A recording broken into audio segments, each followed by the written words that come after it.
acts of kindness, acts of generosity, is how simple it is to make people feel good.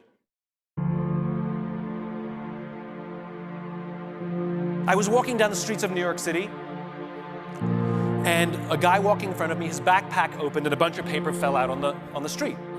I didn't think much of it. I bent down, I gathered up the papers, handed them back to him, and pointed out that his bag had opened.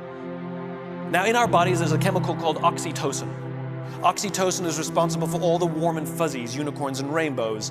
It's responsible for all the warm feelings and connectedness we have with each other. Friendship, love.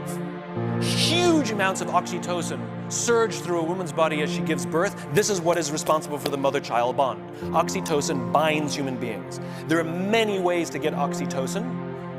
One of them is acts of kindness and acts of generosity.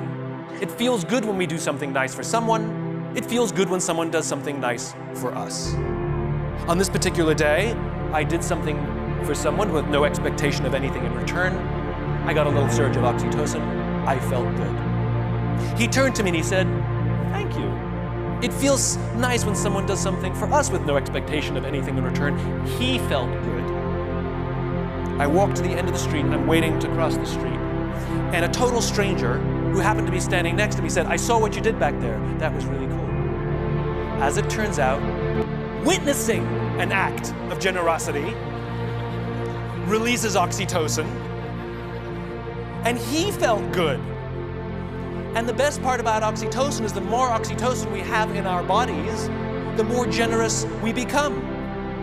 It is Mother Nature's way of trying desperately to get us to look after each other. I can guarantee you that that man who witnessed what I did something nice for somebody that day simply because he saw someone do something nice for somebody that day. So what if we commit to do something nice for someone with no expectation of anything in return? Imagine what happens at work, imagine what happens at home, imagine what happens with our friends. But it must be genuine.